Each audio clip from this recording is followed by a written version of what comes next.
pause, silence. Let's reconvene in person again, to reconnect, to tell our stories, to listen, to disarm ourselves of preconceived notions, to reframe, to reflect, to unplug. Welcome to hashtag Unplugged22. Take a victory lap. High five a friend. This is your moment, our moment. Together, we unplug to connect again and remember why we started. Let's evaluate our community and our digital impact with quality conversations rooted in context.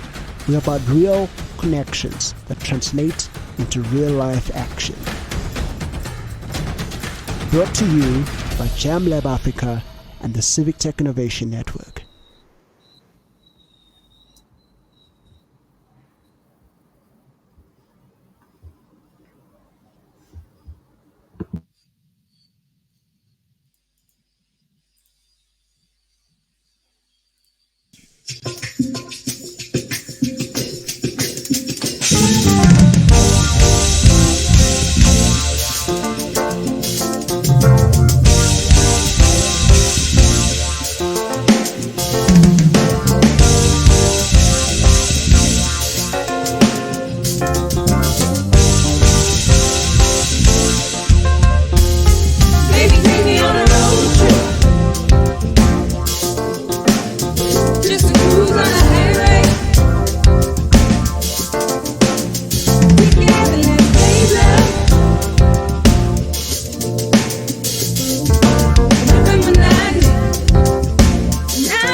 Let's continue to ascend.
Those are other beautiful sounds of Melonino. Thank you so much for being with us. Welcome to this another edition of the Civic Tech Innovation Forum. What an exciting day we've had. We are so happy that you've joined this one, the third virtual hangout. We've been at this for 3 weeks now. So thank you so much for joining us once again. My name is Nanti Mqedwa, and I am the correspondent for these exhibitions. Kumo Sillo could not be with us today. So we're going to start our session just now, but I'd like you to introduce yourself in the chat and let us know where you're from in the world. If you have any questions during the hangout, please feel free to use the Q&A to do so. Our technical assistants see questions up on the screen during the Q&A section of our hangout. So I want to stress that these sessions are not a panel discussion, roundtable, or a webinar. Right? It is a hangout, right? This means that this is a relaxed environment for exhibitors to share what they've been working on, share their experiences, and hopefully learn from each other in the process. So I would encourage the speakers today to pay attention to the other speakers as well, so they can pose questions to each other as we go along. Please share anecdotes about your experiences using these platforms or starting, developing these platforms of yours. I'd like to ask you, who's watching us, to interact with us throughout this conference on our social media platforms on Twitter, Facebook, and LinkedIn. Search the Civic Tech Innovation Network. We will be sharing this hangout on our YouTube channel later, so pay attention to our platforms to get full access. Now, I'd like you to remain muted during today's event. So what we're going to do now is quickly introduce our speakers. So we're going to do a 30-second introduction of the speakers in the room right now. So initially we're supposed to have at least 5 speakers. So I think 2 of them are late. So we're going to start with Sarah. We're going to do a quick introduction of who you are, where you're from, what you're doing, what organization you're from. We're going to go to Russell, and then we're going to Kabali. Just like that. All right. So Sarah, hello. Put your camera on, please, and introduce yourself to everybody here. Sure. Hello. Hi, Nati. Thanks for having us. Hi, everyone. Thanks for joining. My name is Sarah Findley. I'm based in Joburg in South Africa, and I am the project lead for something called the Africa Data Hub, but I'm part of an organization called Open Cities Lab. That's my quick introduction, but I'll share more about ADH shortly. Yes, thank you so much. And then next up, we have Sean Russell. Hi, Sean. Hi there, Nati. Can you guys hear me? Yes, we can hear you. Please, yes, your camera's on. We can hear you and see you. Awesome. So my name is Sean Russell. I'm a project manager and sometimes product owner at a civic tech organization in Cape Town called Open Up. And today I'm going to be presenting one of the products. Thank you so much for setting up the meeting. My name is Sol Kabali. I'm based in Uganda, Kampala, and I work on a project called Safe Bango Technologies, where we develop wearable safety tools. Okay, so we're going to ask Kabali to hold on for a little bit. I'm not sure. Sorry about that. I had not unmuted. Yeah. My name is Sol Kabali. I work with Safe Bango Technologies as the operations lead. So I'm not sure what's happening on Saul. So we're going to start again. We're going to try. So Saul, I'm not sure if you can hear me. So we're still introducing Sean for a little bit. So we're going to come to you in a moment. I'm not sure what's happening there with our connection. So Sean, do you want to start again? I'm sorry about that. Cool, no problem. Sean, Open Up project manager, but sometimes product owner. And one of the products I want to discuss today is a case management system called Casefile. And what I really want to get into with everyone is how do we do tech in low tech environments? So the kind of the basis for that case management system was a very difficult environment to do tech in. And so that's something I'd like to pick people's brains about in this session. Very excited about that. Kabani, I hope now you can. I'm not sure if you could not hear us before, but I hope you can hear us and you can do a quick introduction of yourself as well.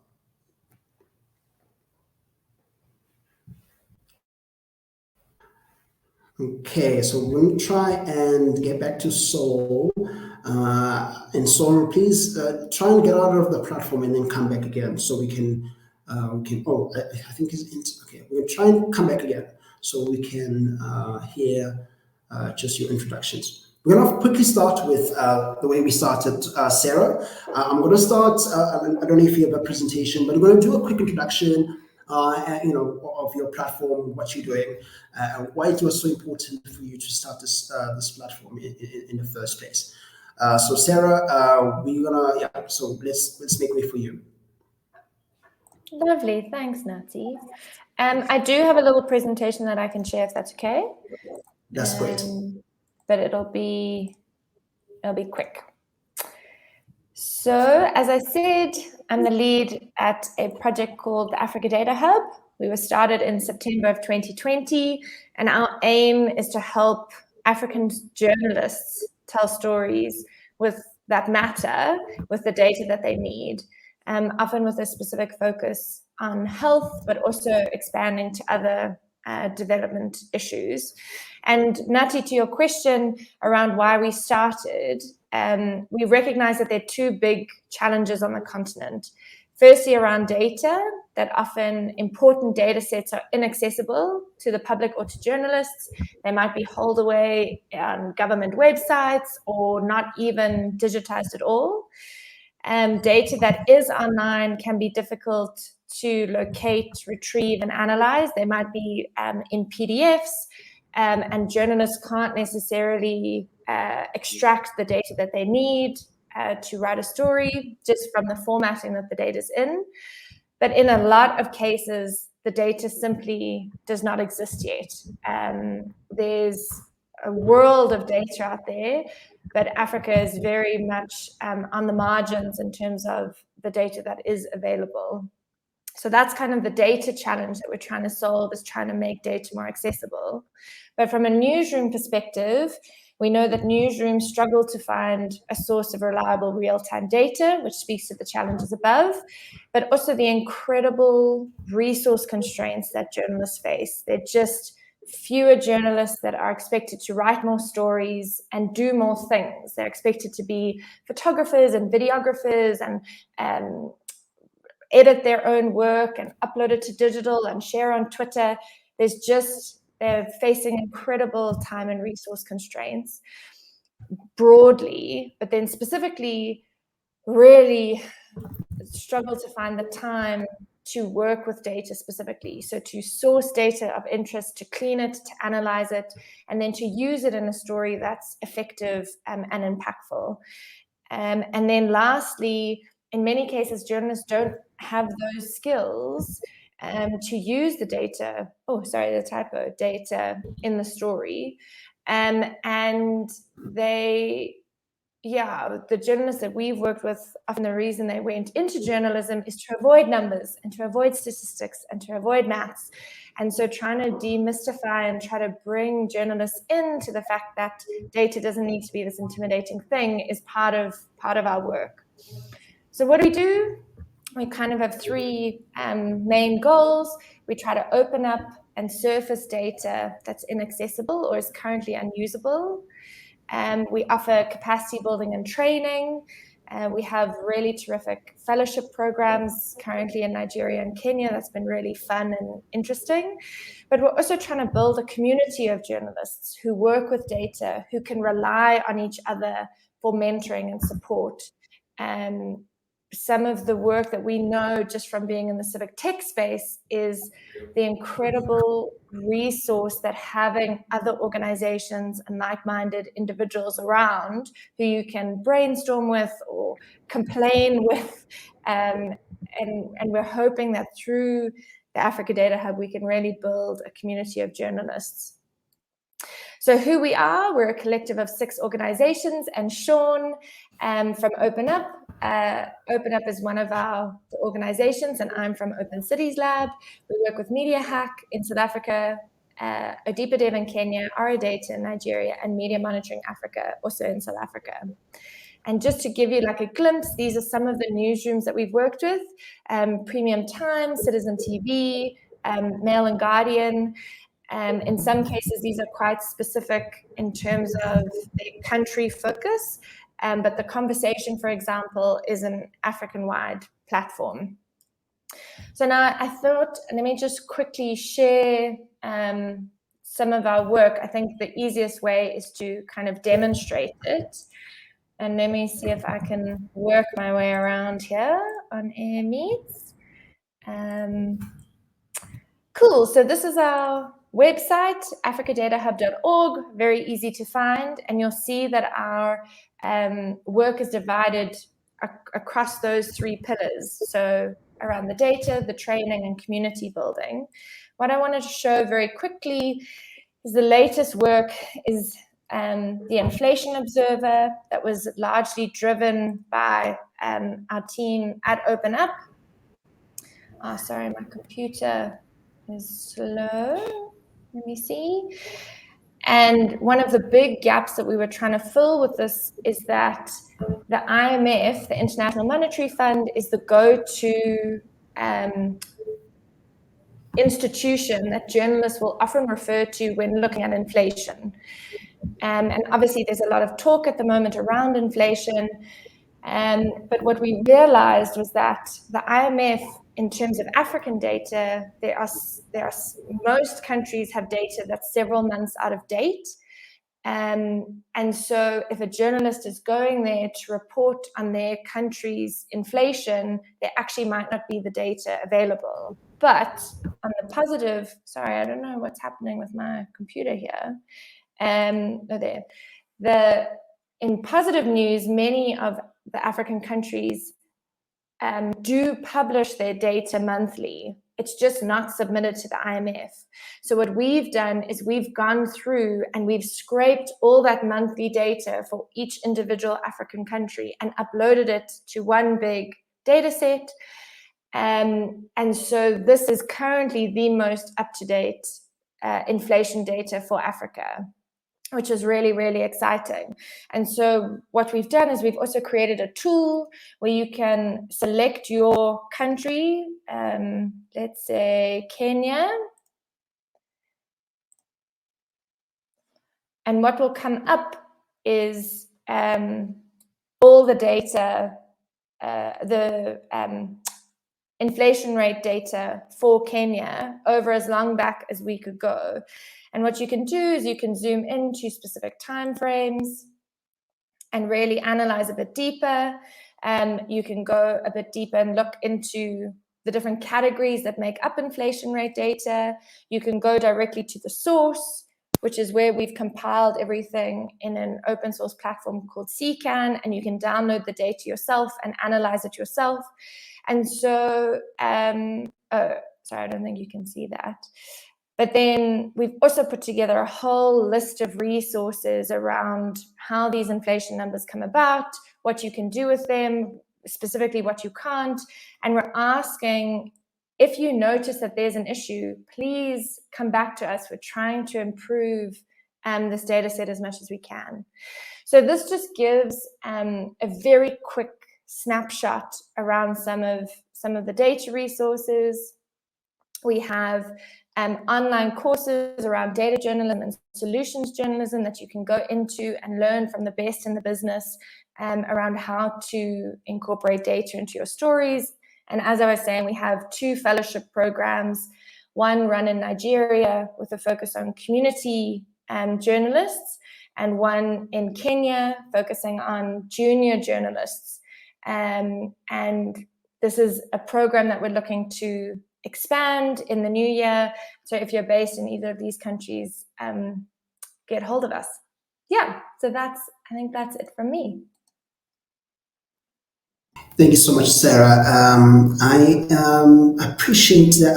I'm seeing that Balaji is in the room now. So, Balaji, if you are in the room, please just give me a heads up that you are able to present today.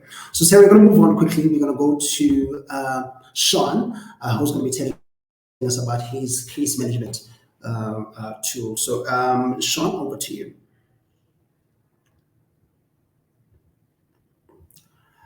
So we're gonna say, okay, there you go. Thank you. Thanks, Nati. Am I back on? I don't know if you guys can see my screen. I'm just going to play a quick video, and then I'll just chat to that afterwards.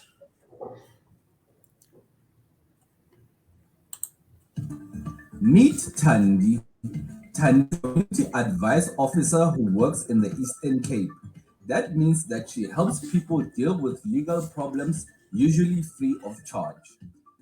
Thandi helps up to 20 clients a day with issues like unemployment law, crime, housing, accessing benefits, and family disputes. All of Thandi's work is still done on paper. She often needs to call in help from one of the many pro bono lawyers in her network, but it's a slow process communicating case notes back and forth. Finding and updating files takes time she could spend with clients, and there's a very high risk of papers getting lost, stolen, or even destroyed if something happens to the office. Everyone who works with Thandi, from co-workers to others in the paralegal networks, funders, and even the Department of Justice, agree that better data is vital to improving the service that she can deliver. But getting accurate data about the number and types of cases that come through her office is hard. CaseFile is designed to help Thandi and thousands of frontline workers like her solve these issues.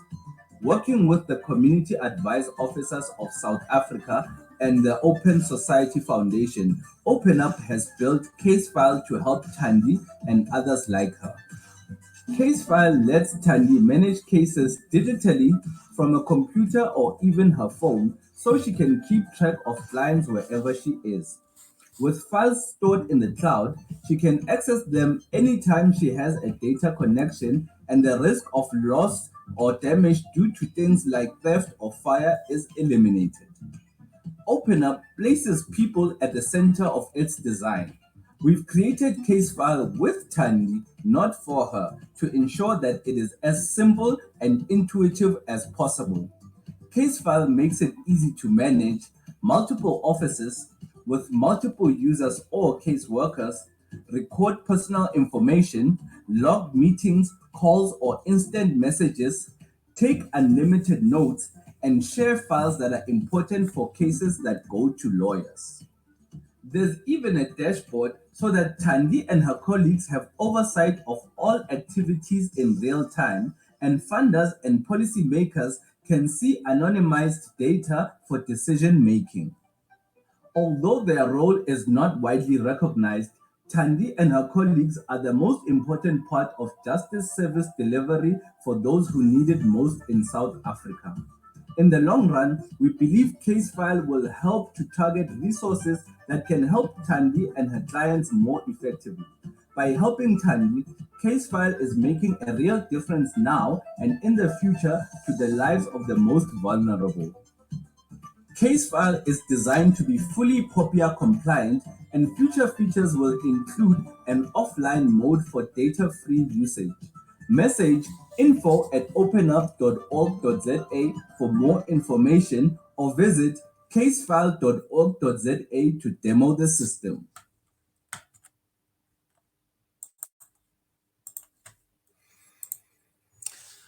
Yeah, so that is a little promo video that we did for the case file, and as I said in the beginning, I think the case file or case management systems, there are many of them out there, but what makes ours different is the conditions we had to work in. So we were working in very low data, low tech, rural areas, and we actually managed to get a cohort of about 10 different advice officers from across South Africa, from very rural areas, to get together and workshop kind of the details of how the system would work. And the plan is kind of to roll it out from there to 200 advice officers across the country. But I'll just take a quick tour of the system. So you've got your client page, and you can obviously add multiple clients in here. You can add new clients, you can sort your clients. And then if you go into a client, you get all their kind of personal information. You can add more detailed information. And what's nice about this is we can keep adding different types of personal information that you can collect. And as it said in the video, we can kind of aggregate that and then show a dashboard view of, how many people are going to different offices. What are the different kind of issues that are coming? So maybe there's a lot of GBV based in the Western Cape. So then CAUSA and other funders can then apply resources and training for those specific issues to that area. So the one half of the system is trying to make it easy for caseworkers to kind of do their job. They can do it from their phone, from their laptop, from wherever. And as it's kind of said, they don't have to do it on paper anymore. But then the other side is creating that data that allows CAUSA and other funders to kind of provide them with better and more resources. So you got your personal information here, and then each client can have multiple different cases, which you can then close off when one is completed. This one, I mean, this is all dummy data, so nothing in here is real, but you can go into a case and you have a summary, you have basic case information. We also have a nice case history that you can kind of keep up to date with what's happening, because sometimes clients come to you and then they go away and then they only come back maybe 6 months later. So this is the kind of case history is a nice way of quickly updating yourself on what's been happening in the case. Also, if you have to take over a case from another caseworker. So you got the case info, you have case updates, where you can add notes, you can add a meeting, or you can upload a file. And then lastly, you can have case files where you can have basically a pre-populated list depending on the type of case that you have. So you know which the documents and which the files that you need to collect in different cases, which is a nice training tool especially for new or young caseworkers. Yeah, so you can add case files, you can do updates and meetings, add it all in here, and you can have some basic case information for all your clients. And it can be done with very low data from your cell phone or from a laptop. Yeah, I think that is basically the system. Thanks very much.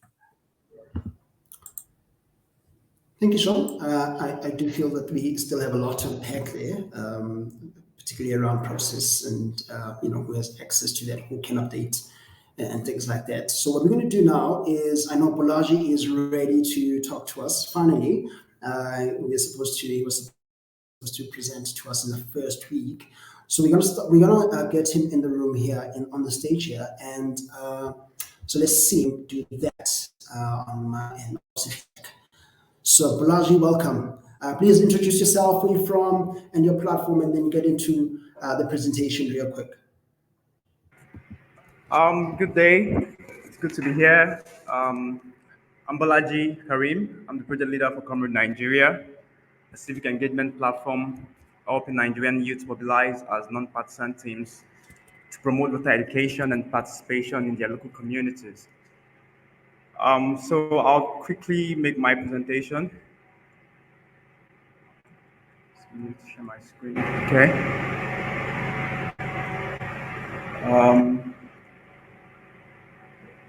Okay, so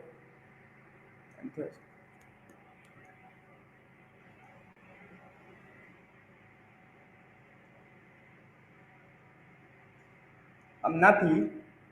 Can you hear me?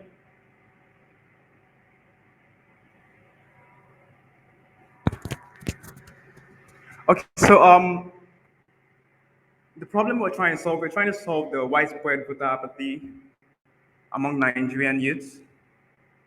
among Nigerian citizens, especially the youth.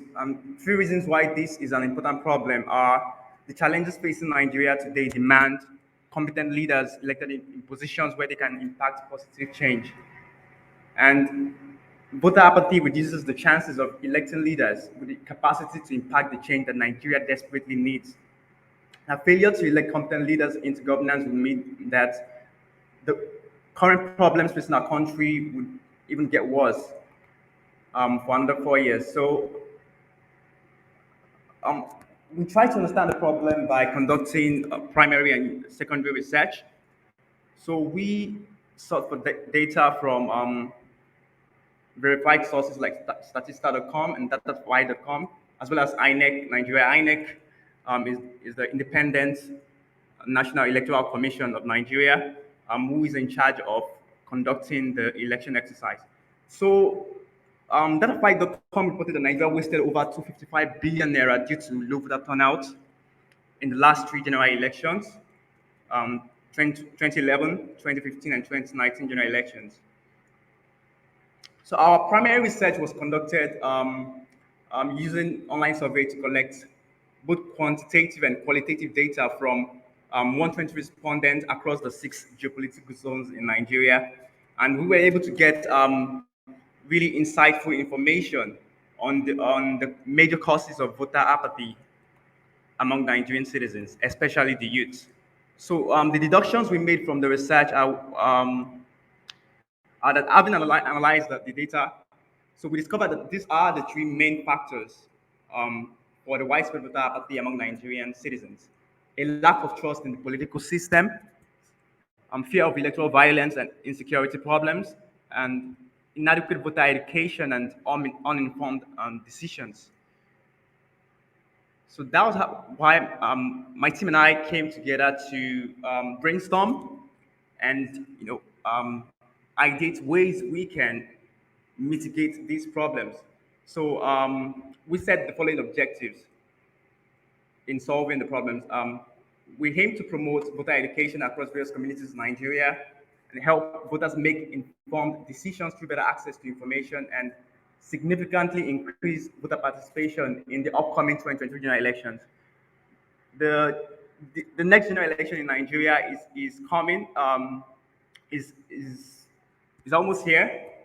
It's holding next year, February 25. That's the presidential and the National Assembly election. So it's almost here.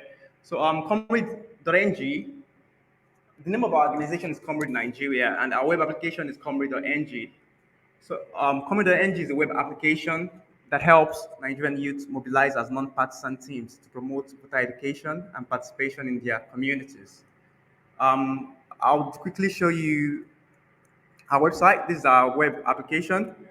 So yeah, we're coming together for a better Nigeria. We help Nigerian youth mobilize as non-partisan teams to promote voter education and participation in their local communities. So we connect Nigerian youth within the same locality and help them mobilize as non-partisan teams and provide them with necessary resources to promote voter education in their local communities.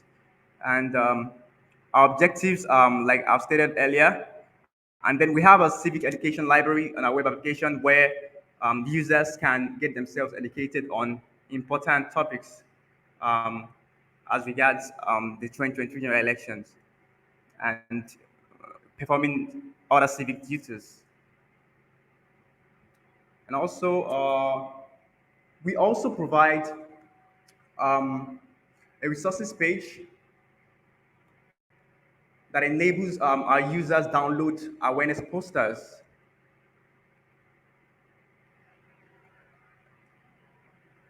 They can download awareness posters, which they can share with their network, and they can also print and use as physical banners in their local communities. These posters contain very important messages like vote buying. We aim to address all these really, really important topics relevant to the elections, like vote buying and shunning electoral violence,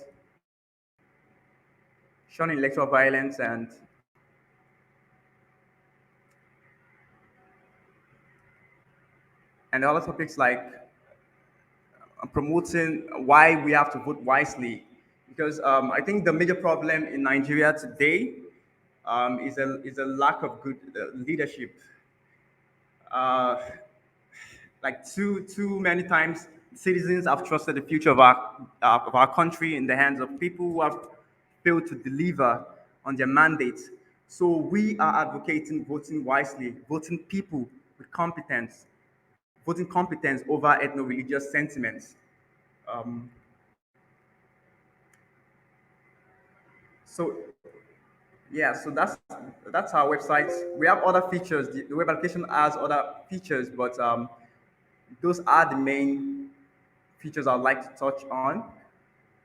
So I'll just quickly wrap up on the pitch deck. So these are our target audience.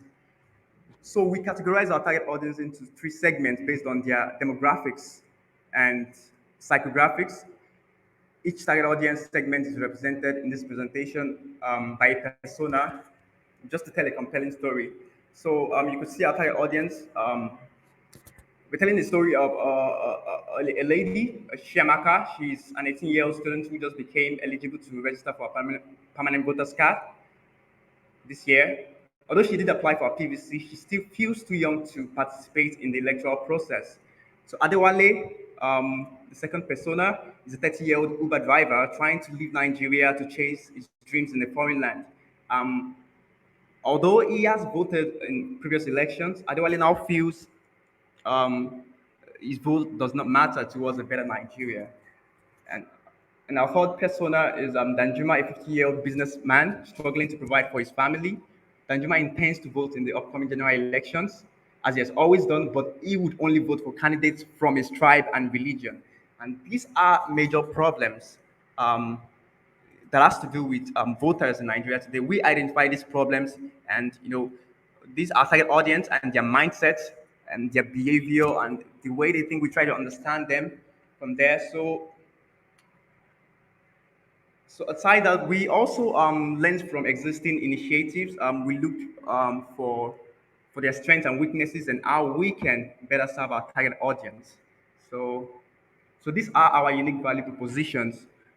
Civic education library, like I showed you earlier, it gets our users educated on topics related to voting and performing other civic duties. The awareness resources page enables our users download and share or print awareness posters and use in their local communities in sensitizing people on the importance of participating in the electoral process.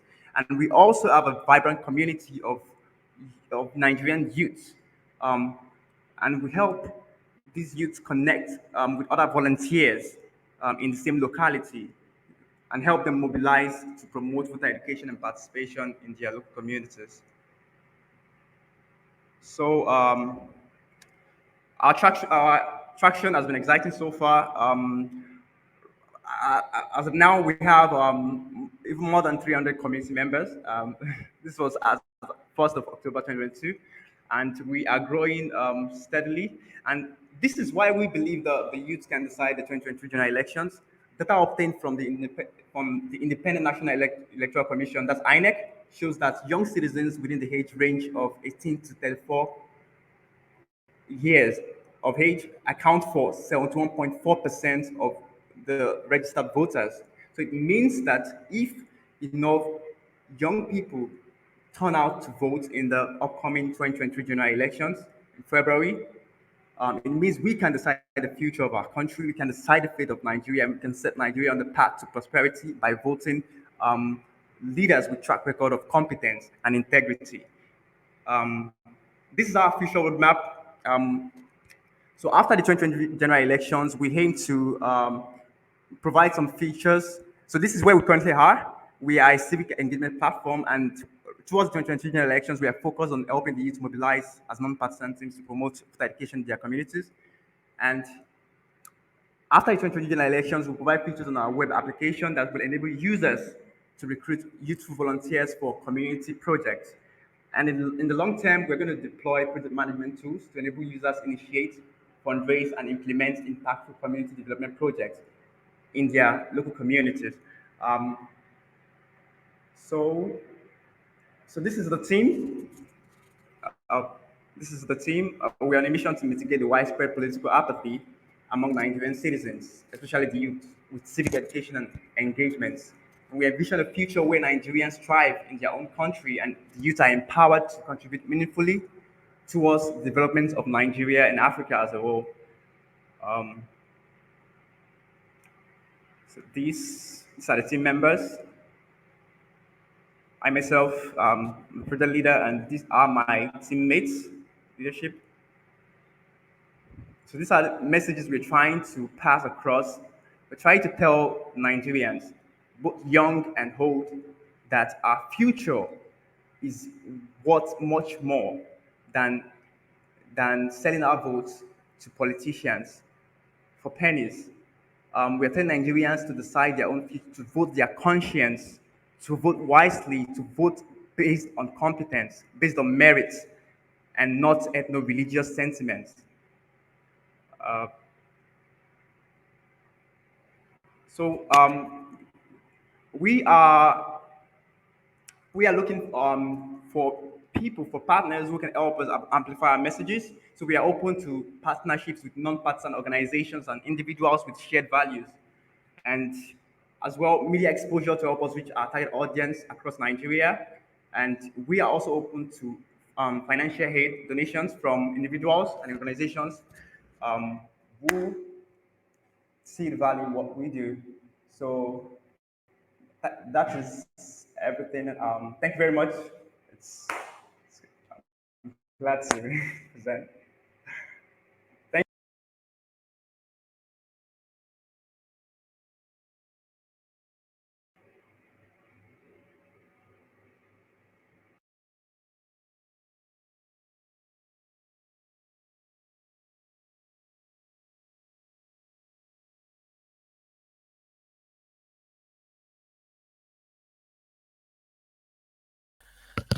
I think you're muted, Nati. We can't hear you.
Uh, Hi, Nat. I think we can't hear you. So if you have any questions that you wanted to ask Bolaji, please send them to me and I can ask him. Otherwise, I can get into the Q&A that you have on the section. If you're happy with that, give me a thumbs up.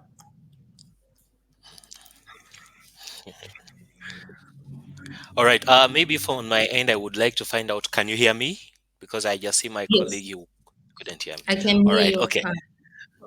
Okay. All right. Thank you so much. My name is Sol Kavali, and I'm one of the co-founders for Safe Bango Technologies, which I'm happy to share with you for the next 4.5 minutes.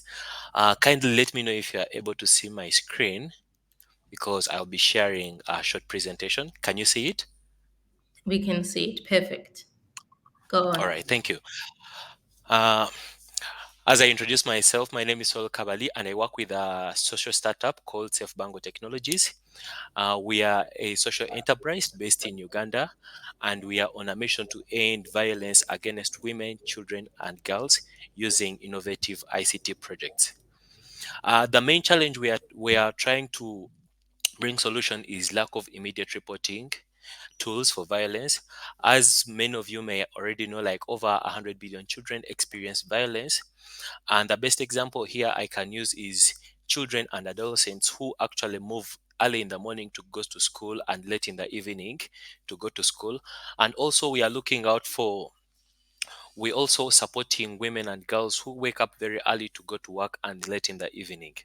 Our case we are trying to solve here is the the lack of reporting mechanisms to violence. And I myself came to know about this when one of my sisters was kidnapped and we didn't know where we are. When we try to do a deeper dive with the rest of the team, we realize like very many people go missing, but no one actually knows where they are. And also, other people go ahead and face violence on a daily basis, but there are no way they are able to report. So we decided to find out, despite the fact that there are very many organizations which are trying to do a lot of work to end it, why is there still a lot of violence happening almost on a daily basis? We have seen organizations like UN Women and many others, but violence is still there. So on our end, when we did research, we found out four main reasons why violence is still pending and actually still escalating. One reason was that many existing tools to report violence are actually very expensive, and this is because they are mostly imported from outside to the other countries. And the best example I can use here is Uganda, and very few organizations are innovating for the people at the bottom of the pyramid. And on our end, I can use the people who are poor. And then another reason we found out is these these tools. The best example I can use, the Samsung Watch and the Apple Watch, they are very expensive because they need to be using internet so that they can be easily used. And the last one we found out is this one up on the corner, is the methods people use when they have violence, when they are being attacked, for example. They cannot go very far because all they cannot verify or they cannot reach the right people. And the best example is when someone is being kidnapped or is being violated, they cannot make a lot of loud noise to the neighbors to know. So those are some of the design challenges we took as SafeBango Technologies, and we decided to embark on a journey whereby we could develop a solution which can be reached by almost everyone in Uganda and all other parts of the world. It doesn't have to use internet, and it can be used by other people to know where they are. We developed the wearable safety bracelet.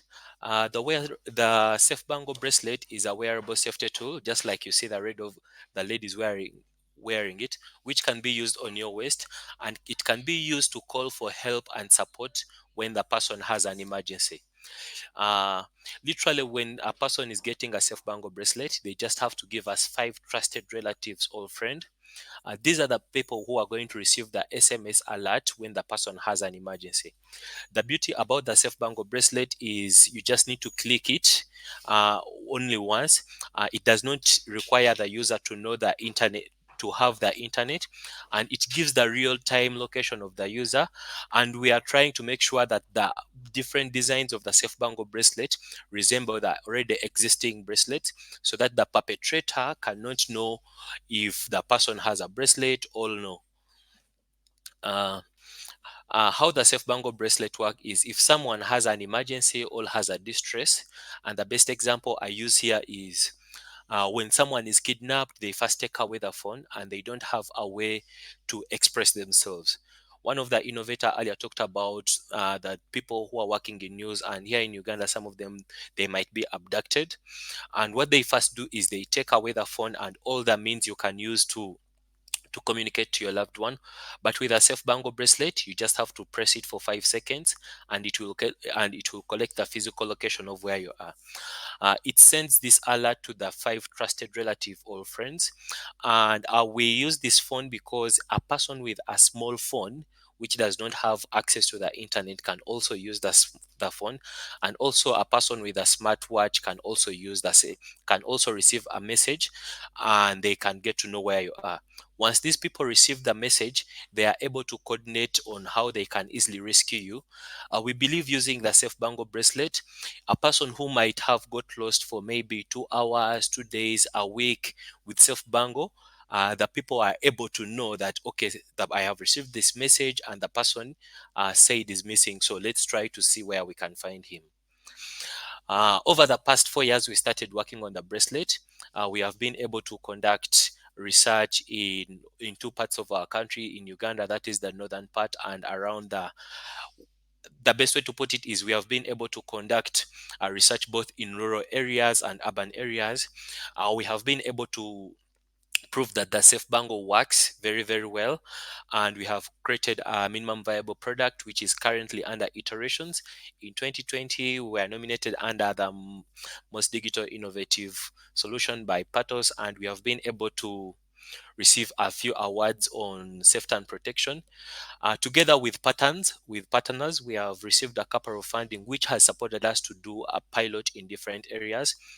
And where we have the top findings, we have had over 94% of the respondents using the Safe Bango bracelet without our intervention. And below is one of the desktop whereby if a lot of people, for example, down here, if a lot of people are pressing their Safe Bango bracelet, the best example I say is 20 people pressing their Safe Bango bracelet in one location. It means in the future, maybe that place is missing a street light in the night and people are afraid. So we are planning to be using this data to share it with the people who are concerned. And with this Safe Bango bracelet, we anticipate that if very many people who actually fear to go to report to police because maybe they fear to go on the news or they don't trust other people, the cases which would not be reported, they will actually be reported because the people will be reporting to the people they trust. Since 2018, we have seen over 9 iterations, starting from where we are using to a power bank until right now where we have a size of the smartphone.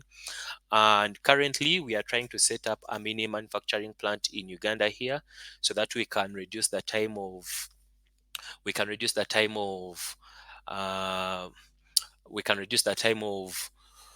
it's called the lead time of producing the Safe Bango bracelet. But as soon as we have more partners in 2023, we are planning to do a large scale production whereby each and everyone who needs a Safe Bango bracelet is able to get their piece. I want to thank you so much for giving me your attention. I'm happy to receive any questions, and I want to use this opportunity to appreciate all our partners who have been able to support us in form of trainings, funding, and referrals. Thank you so much. All right. I don't know if people can hear me now. Saul, can you just say yes or no if you can hear me? I can hear Can you you hear very me? well. Oh, Yes, fantastic. please. Finally, someone can hear me. So we're going to get all the panelists on the stage now, Sikhe, so we can just like have a sort of discussion. I think one of the things that, one of the questions I had was really around our process, right, for all of you. And especially because if we have people who are developers who want to, learn how to develop their own tools, it's important to, underline what's the processes towards creating a successful tool is, right? So we're going to start there, and especially so I don't know if everybody can be on the stage, Sinclair. Anybody can just put on their cameras. So Sean, Sarah, Balaji, if you can get you up here on the stage. So what we're going to do, so I'm going to ask Sarah. So one of the important things that I saw that you shared earlier is the partnerships that you had with other organizations that work in the space of data, right? So for me, it was like, so do you partner with newsrooms? And I think because for me in my head is that they are an important stakeholder in this, right? Especially in getting more journalists to adopt data journalism, right? Do you have those sort of partnerships with newsrooms, and what sort of uptake are you seeing now of journalists, who are willing to work in data? Like you said, most of them ran away from data and stats. In your work now, are you seeing a lot more people adopting data journalism? So great question, but also just to start, what an amazing panel of projects. Like, what an incredible, this really is like a showcase of innovation and in different places. It's, yeah, just well done, Nati, to you and your team for putting this together. So to your question, so we are actually, this is a plug for, we are talking about collaboration on Wednesday afternoon at 2:30 Central Africa time. We will dive a bit deeper into the 6 organizations we've worked with and the struggles that we've had and but also the opportunities that working in collaboration brings. So I'd really invite you all to join. In terms of journalists, one of our biggest learnings is just how strapped newsrooms are. I have worked with journalists previously, and this was just like another reminder of just the complete, just with all the retrenchments and the pressure that journalists are on, it's actually made it very difficult to partner with newsrooms, where there's pressure for them to put out more stories, especially if they're a commercial newsroom, but that actually there is such an interest with individual journalists. So as an individual, they see an interest, and that's why our fellowship program has seen such uptake, is that it's individual journalists who are pursuing this kind of on the side, and then are looking to bring that more and more, either as a freelancer or into their newsrooms. And that, I think, has been really, really interesting for us. But, and I think COVID has been a major game changer, dealing with case numbers and locations and deaths. There was an immediate need for people to cover the crisis from a very data-driven point of view. And I think editors and newsrooms are recognizing that. But I think that there's a slow uptake just because the pressures that they're facing at the moment. Right. I mean, I'm really saying, okay, go ahead again. Can I ask a question to the panel? Oh, go ahead. Well, Go ahead. I don't know that this is a panel. Let's say No. Again, our we group. said this is Hangout. We're chatting. We're talking amongst peers. So it's not a panel at all. It's just all of us just sharing our experiences. So go ahead, Sarah. So Saul, my question to you is: so firstly, how many people have signed up for the Safe Bangle? And secondly, what do you do with the data? So I know that you were mapping it. Is that shared with authorities, or what kind of happens with that information that you get? Yeah. So we're gonna go to Sal quickly, and then we'll move on to the next person, Sal. Okay, thank you, Sarah.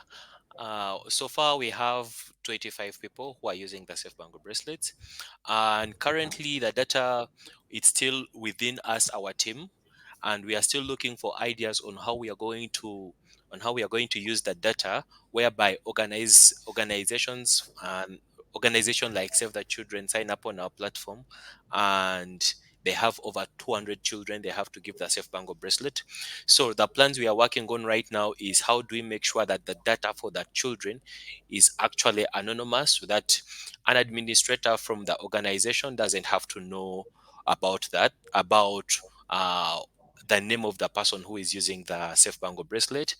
But also the last one is where I mentioned using data as a public good, for example, the authorities. Where our plan is when we put out those reports to show these are the areas where we have a lot of violence, please do something. We are also planning to give out data which is actually anonymous. Thank you so much.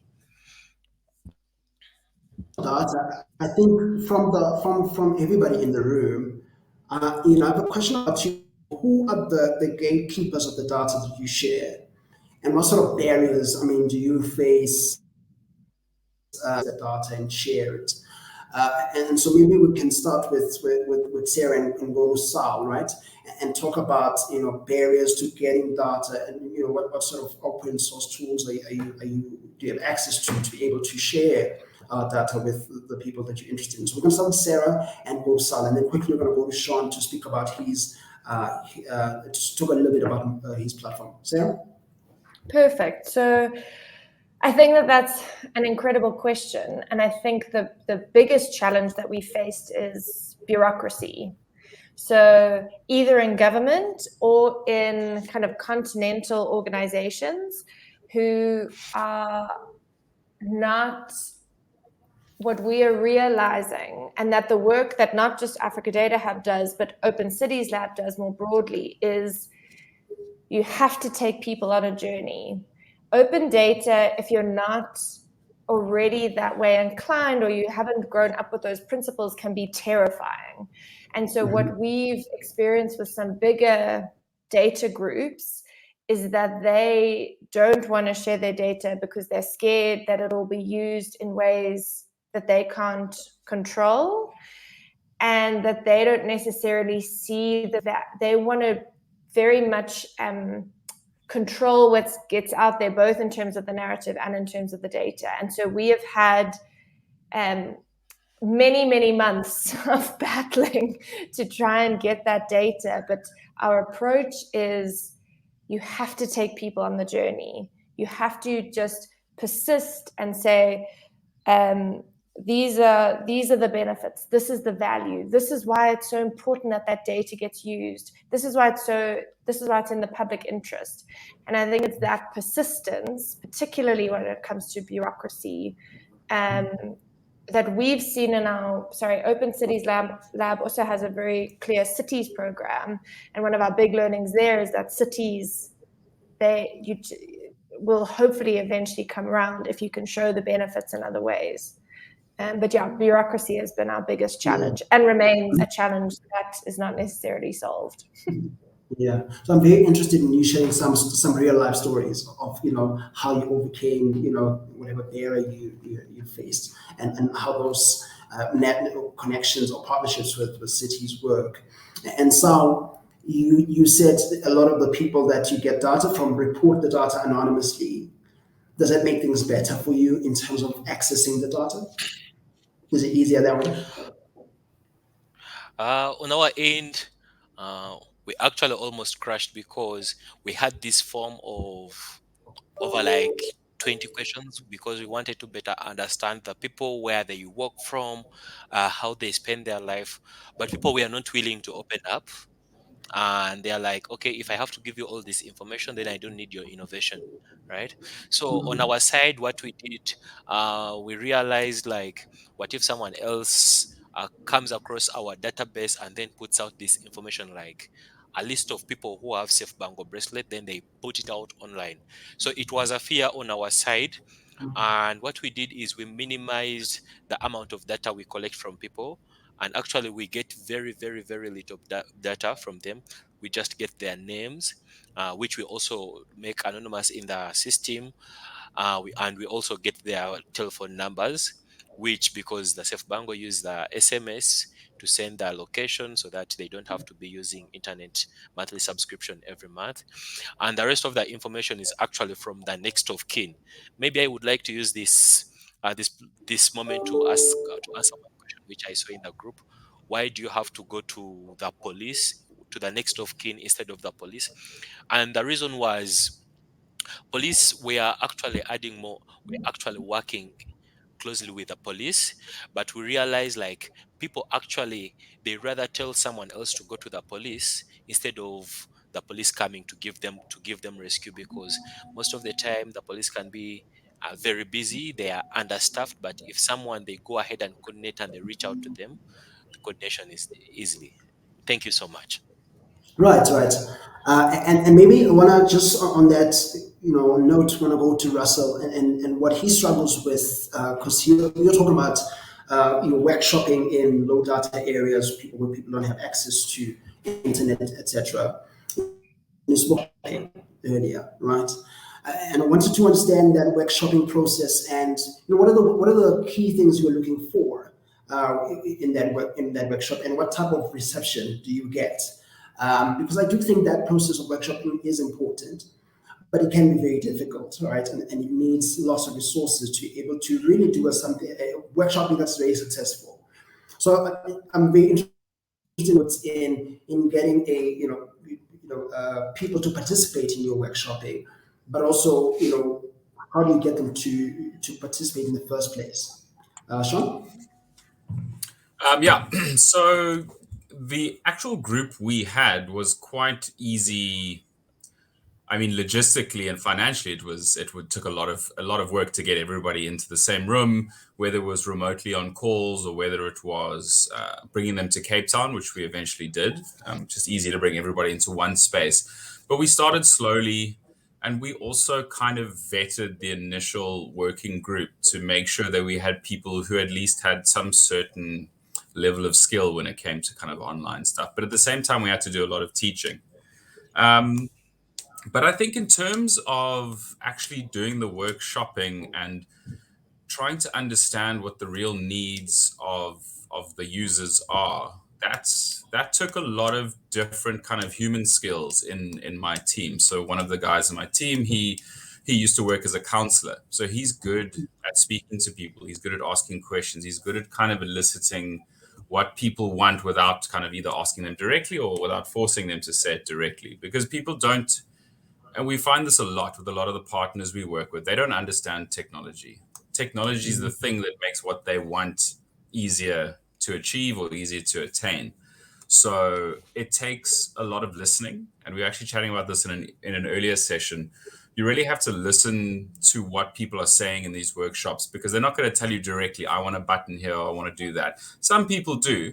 And often, so we worked through a kind of an umbrella organization called Kausa, and you run the risk of building something for them and not the actual case workers, because they're a lot closer to the technology. They're the ones who kind of brought you in as the service provider to build this thing, and you can sometimes get caught up building the tool for the wrong person. So it's really, really important to kind of listen and to have the skills that you build up over time working in civic tech to translate what people are saying into features. You never let the partner or the client or whatever directly design the tool.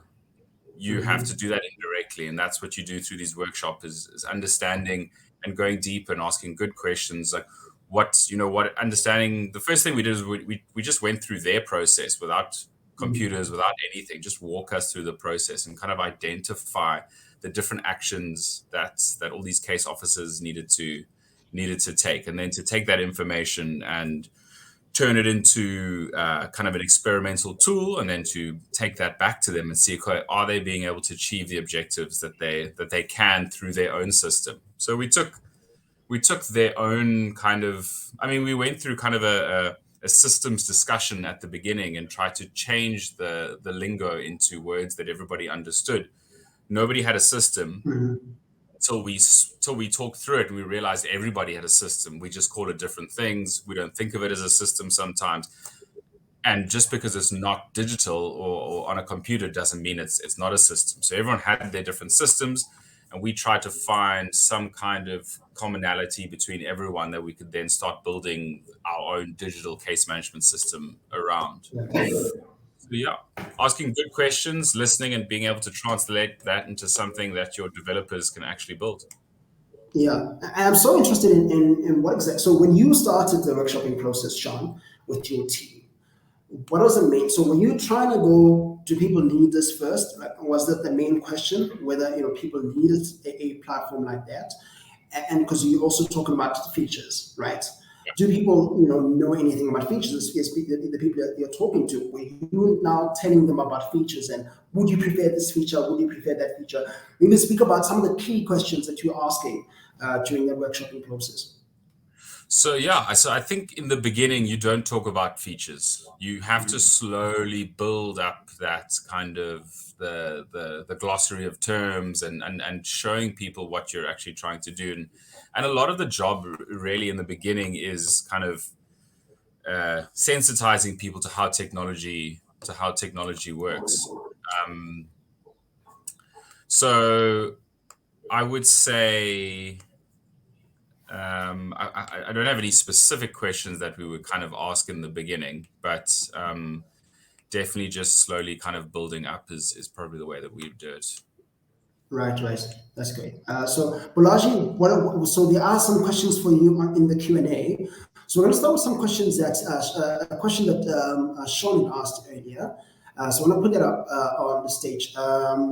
So Sean was asking, how do you market the web app to youth in Nigeria? And what platforms do you engage on and how?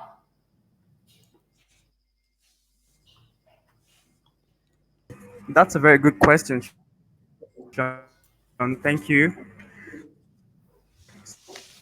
So, and communicating our unique value propositions, how we aim to mitigate these problems, and why it's time to tackle this problem. Because without electing the right people in leadership positions, then the things we complain about every day, challenges we are faced with, cannot be resolved. So we help them understand why this is very important and communicate to them how we are aiming to solving this problem. And as regards the platforms we engage on, we leverage social media platforms, Charlie Twitter,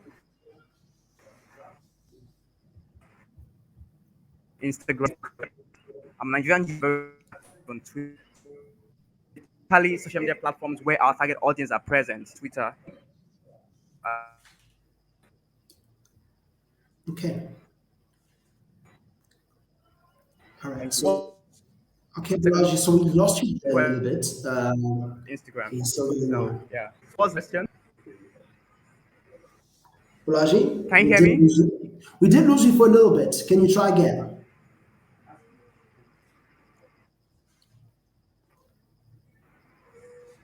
Okay. Oh, so we market the web app, Okay. So raising the we're gonna problem move on. awareness among the youths and helping them. Can you hear me? Wait, we're struggling a little bit, Balaji.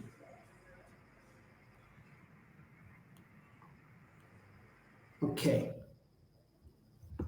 So he's trying again. Okay. I know, Sarah. You have to leave in a Hello, bit. Nati. So just hi, Balaji. Hi, Balaji. Can you hear me? Can you try? Yes, I can hear you. Let's try again before Sarah leaves. Okay, okay. So Yes. as regards the question Sean asked about how we market the web app, so we raise the problem awareness among the youths and help them understand why it is an important problem that we need to solve. Because if we don't elect the right people in positions where they can impact meaningful change, then none of the challenges facing our country today can be resolved. So we raise this problem awareness and help them understand why it's very important. And then we communicate our unique value propositions and how we aim to mitigate these problems. We help them understand what we are doing and how our web application can help towards solving these problems. So the platforms we engage on, Nigerian youth are very active on social media, Twitter, Instagram, and Facebook.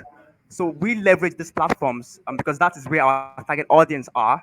We leverage it in engaging with them and passing our messages. So I think yes, thank you. That's great. So I want to speak about experts in about the marketing tools and how that really needs some sort of expertise, right, to be able to make people aware of things of technologies. And Sarah, is that important for you? And what kind of experts do you have in your team who are able to ensure that journalists, for instance, are able to? So you spoke about who, I mean, in your partnerships, you have people who are particularly into or particularly training journalists? What sort of partnerships or experts you have in your team who make sure that this is a successful tool? Yeah, thanks, Nati. Great question. And sorry that I have to leave early, but so the configuration of organizations that we work with is specifically designed to have the expertise along that funnel. So in terms of training and capacity building, in terms of data collection, in terms of development, each organization that we work with has specific expertise. And so our colleagues are a data science in Nigeria, a deeper dev in Kenya, and media hack in South Africa. They are each data journalism experts. They each are specialists in the journalism landscape in their countries. And they do a lot of kind of development work, visualization work, training work, while Open Up and Open Cities Lab are much more focused on kind of the data and the civic tech side of things. So bringing in user research, bringing in design, bringing in data, and ultimately developing tools. That's where our expertise lies. And so it's been a very interesting mix of organizations, and we're really trying to work to each other's strengths. What has been interesting is being reminded that journalists are in a league of their own, they're a breed of their own, and the way that they work is very different to how civic tech organizations work. And some of the big opportunities that we've had is finding alignment between those organizations, which has been fun, if not a bit challenging. And so, I mean, and I know some of the things that you have to train journalists is them interpreting the data, right? So, and how do you, I mean, is the training for them to now simplify that data for people who are not necessarily data skills, right? Who know how to interpret data? Is it sort of a process between the trainer, the journalist, and then, disseminating that information? So the focus for us is specifically on equipping journalists with the skills to find their own data, to analyze it, and to interpret it on their own. Where we will always provide like a support and like a mentoring mechanism, but ultimately we want journalists to be able to do this work. Because we see it as just one additional skill. So just as many journalists had to transition from print to digital, we see being able to write stories that have data as a driving force. We see that as like a critical skill that journalists, regardless of where you are and what you're reporting on, require as more and more data becomes available. I did want to touch on that health part of the Africa Data Hub, but I know you have to go. So we're going to move on to Sal, and Sal, I do want to speak about partnerships for your tool and how important that was. Have you formed some sort of partnerships to ensure that the tool itself becomes a success, and how important was that for you?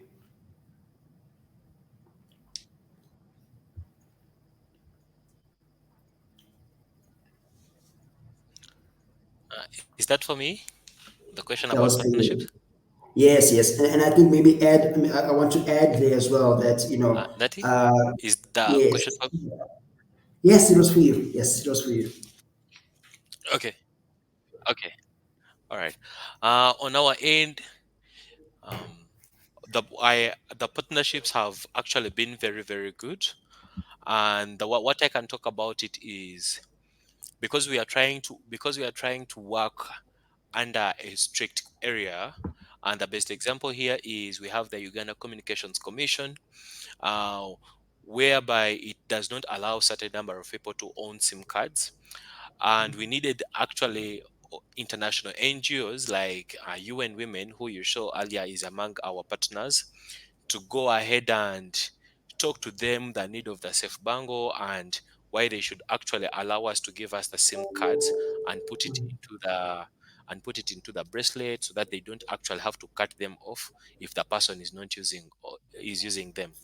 Another one on our end, the partnership with the challenge we have got around them is most of the time you have to work with what the partners need, and the best example here is if a partner can give you a specific amount of money and you have to spend it, for example, within that given period of time, but then you need to know after the end of that period what are you going to work on next. And another one which I can talk about is whereby you're given funding from a partner, and at the end of the time you have to go away from your goals and then you start targeting into their mission and vision. So most of the time I've not been a victim, but other people in the same sector where I'm working from, they have tried so much to they've tried so much to leave what they are doing because they have to go with the funding from those partners. That's what I can talk about the partners. Thank you so much. I had another question and then Yes, I mean, so I think for me, it's so you're speaking about specifically about financial partnerships, right? And I think earlier Sarah was sharing about partners who have different expertise, right? Do you have in your ecosystem sort of partners who aren't necessarily just financial partners, but partners who have expertise in marketing, expertise in other things, for instance, and how important is that for you? Yeah. I think that is very important for the case like us. We had very few different skill sets, and the best example I can talk about uh, identifying the business model, the pitching, how to file taxes. We have been able to get support from partners in form of referrals, and the best example here is the GPS. We get them at a discount, and it was through the partners who we bought on board, that is Fundibots. Another one is the trainings which we have been getting from them, and for example, being here, one of the partners, that is the Response Innovation Lab, nominated me, and they made sure that I'm fit to be part of here.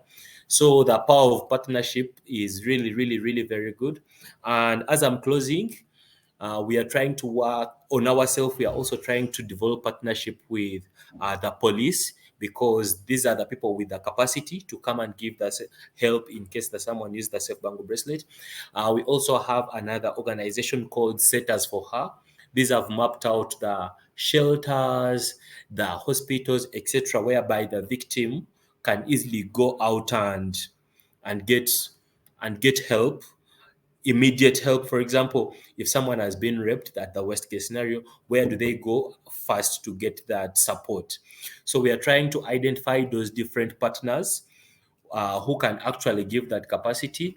But maybe as I move forward, so far the innovation is now actually growing beyond us. And the best example I can talk about here is we are looking for other partners who can actually introduce the Safe Bango bracelet in other countries. That can be one case, but also to take on the innovation to make sure that we have that technical background. And someone was already talking about how are you going to handle about data. So if we have another organization or an individual who are good at data management, how do we make sure that we don't have any data violations? We are happy to take on those trainings, or a referral to someone who you think could be interesting to work with. Thank you so much. Thank you. And I know that Sarah also works in Nigeria, and perhaps she can come back to you or any other person who's in the room today who might be interested in partnering with you in data-related issues. You touched earlier, Sal, on being diverted from what you started the tool for, right? And this question now is directed to you, Sean, and I think Sarah touched this earlier. She said, and so I'm going to show this on the stage here. Who are you building for, and how do you make sure that you keep coming back to that, right? And how do fun does not distract you from that. How do you make sure that you stick to this is what we're building for? We're building for people in the rural areas, building for whoever, and we're not gonna move away from that. How do you make sure that happens? That's a good question. I don't think it, it's simple, but it's not easy. It's one of those things where you've just got to keep making sure when any time a decision is made on which direction the kind of the app or the tool is going, and you need to say, is this based on data from real users, or is this based on data from funders, or maybe on our own biases?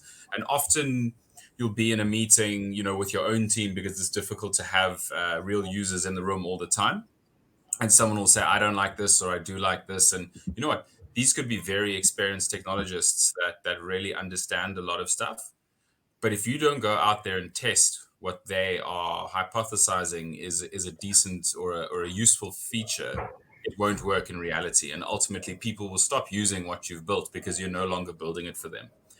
And I think, when it's a free tool, a civic tech tool, we kind of sometimes don't have the luxury that for-profit companies have, where they've always got to make sure that whoever is using it is paying for whatever they've got. So you've got to listen to them.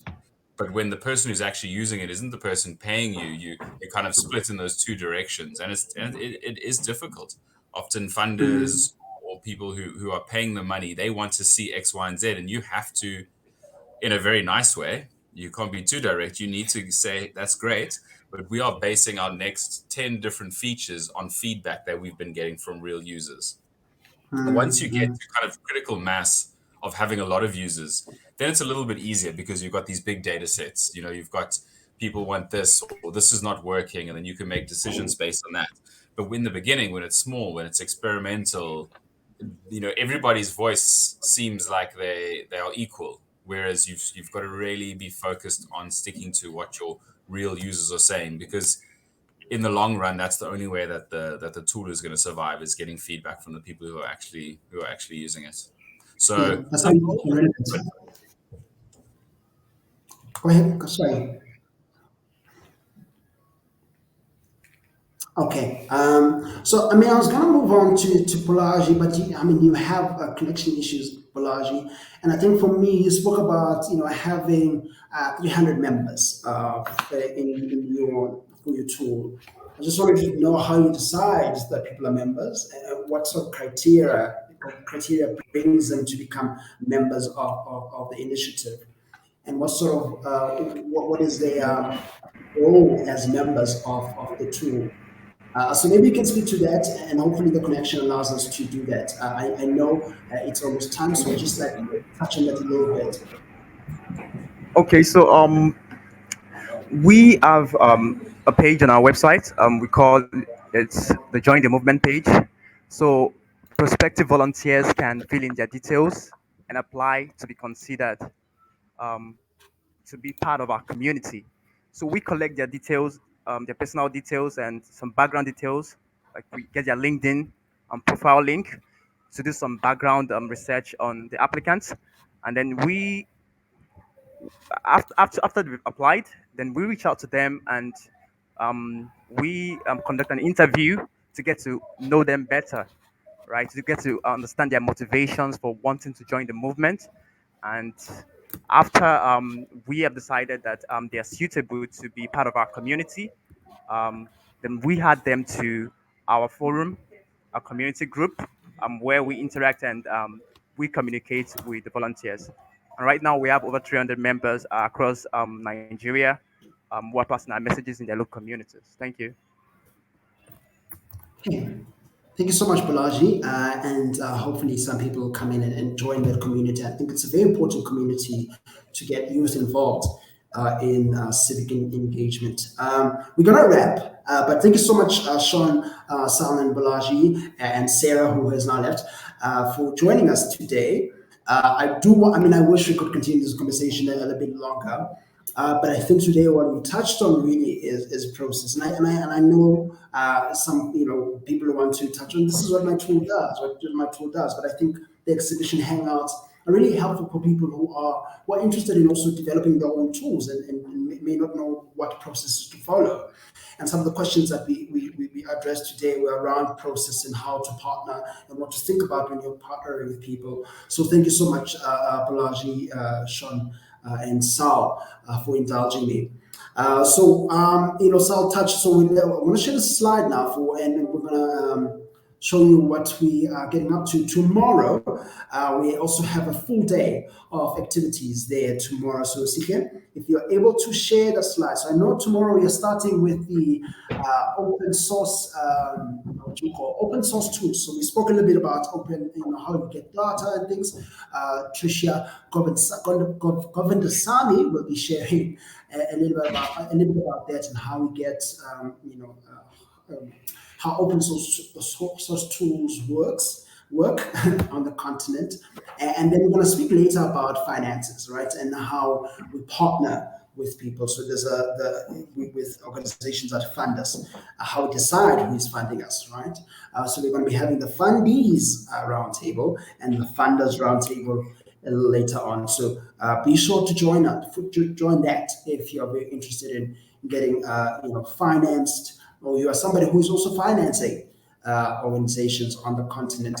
Do join us as well for the deep dives. We're looking at some organizations that are funded by the AUCTF fund. Join that as well. They're talking about what they're doing on the continent and why that is important. So do join us for that as well.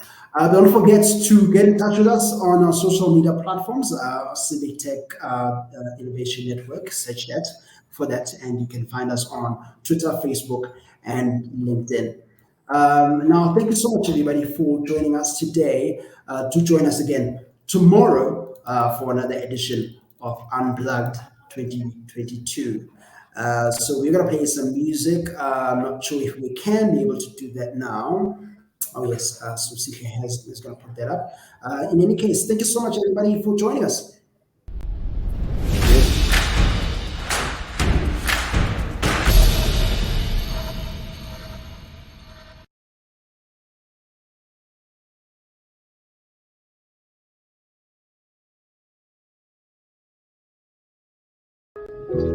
Hello, everybody.